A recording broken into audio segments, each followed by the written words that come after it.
ایک دوسرے کو عزت دو، برداشت کرو۔ میرے نبی نے فرمایا بہترین مسلمان وہ ہے جو بیوی سے اچھا سلوک کرتا ہو، اور بیوی سے فرمایا میری شریعت میں سجدہ ہوتا تو بیوی سے کہتا خامد کو سجدہ کر۔ بہترین صدقہ اولاد کی تربیت ہے۔ پورا گھر میرے نبی نے نقشہ، ہر ایک کی قیمت بتائی۔ ماں تیرے قدموں تلے جنت، کاش میری ماں زندہ ہوتی، تم دیکھتے میں کیا کرتا، میں عشاء کی نماز کے مصلی پر ہوتا، میں سورۃ فاتحہ پڑھ رہا تھا، ادھر سے آواز آتی میری ماں کی محمد، تو میں نماز توڑ کے کہتا لبیک اماں جان۔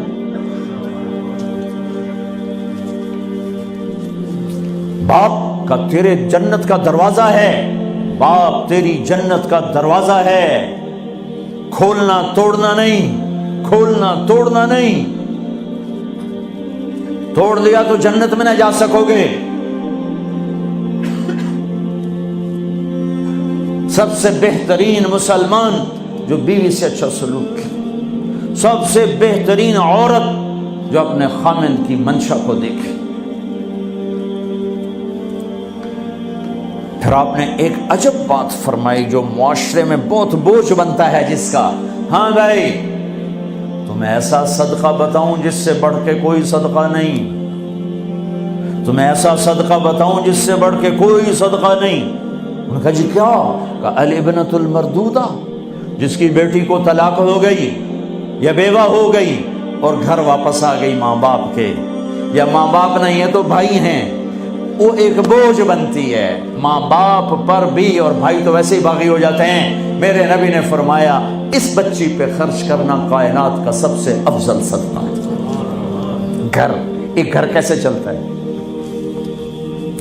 ہمارے ہاں پنجاب، سندھ، بلوچستان سرحد میں بہنوں کو وراثت میں کوئی حصہ نہیں ملتا، سب بھائی کھا جاتے ہیں۔ میرے نبی نے فرمایا جس کو اللہ نے 2 بہنیں دیں اس نے ان کا حق ادا کیا، شادی کی حق ادا کیا۔ ماں باپ کی وراثت میں سے ہوتا ہے، اگر میں نے کوئی خود کمایا ہے اس میں بہنوں کا حق نہیں، ماں باپ سے اگر 1 روپیہ بھی آیا ہے تقسیم کیا جائے گا۔ جس نے بہنوں کا حق ادا کیا، شادی کی حق ادا کیا، اس پہ جنت واجب ہو گئی۔ جس کو اللہ نے 3 بیٹیاں دی، اس نے ان کی ڈولی اٹھائی، وہ جنت میں میرے ساتھ یوں ہوگا۔ ایک بولے اگر 2 ہوں، کہ جس نے 2 بیٹیوں کی شادی کی وہ بھی ایسے ہوگا۔ اللہ بھلا کرے۔ ایک صحابی کا کہ جس کی 1 ہو، کہ جس کی 1 ہے، اگر اس نے اس کو عزت سے رخصت کیا تو وہ بھی میرے ساتھ ایسے ہی ہوگا۔ پھر کئی بچیوں کو طلاق پڑی ہے کہ اس کو بیٹا نہیں ہوتا۔ یہاں آنے سے پہلے کا واقعہ، پنڈی سے بچی رو رو برا حال اس کا، میں تو فون سنتا ہی نہیں ہوں ایسے کہ میرا تو کلیجہ پھٹ گیا ہے۔ ہے کہنے لگی کہ سسرال نے کہا تھا بیٹی ہوئی تو طلاق دے دیں۔ میں نے کہا اس میں میرا کیا قصور ہے، اور بیٹی ہی ہوئی اور مجھے طلاق پڑ گئی، اور میں گھر آ گئی 22 سال کی عمر میں۔ بیٹی دینے والا اللہ اور ظلم کرنے والا سسرال۔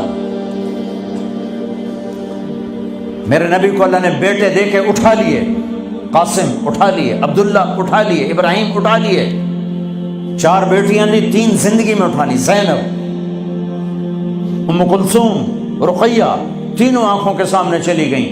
فاطمہ سے نسل چلی، آپ نے فرمایا لوگوں کی نسل بیٹے سے چلتی ہے، میری نسل میری بیٹی فاطمہ سے چلی۔ اس لعنت کو دھویا۔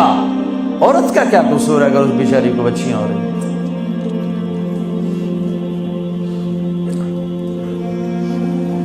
جس نے اپنی بہنوں کو حق ادا کیا، جس نے بیٹیوں کو ڈولے میں بٹھایا، ان کا حق ادا کیا، کہ جنت میں یوں ہو جائے گا۔ بہنوں کو دینا اتنا ضروری ہے، حرام ہو جاتی ہے روٹی۔ میں نے مولانا جمشید صاحب میرے استاد ہیں، میں نے ان سے تفسیر پڑھی۔ میں ایک دن شہد کی بوتل لے کر گیا، پرانی بات ہے 76-77۔ میں نے کہا حضرت یہ ہدیہ ہے۔ فرمایا کہاں سے لائے ہو؟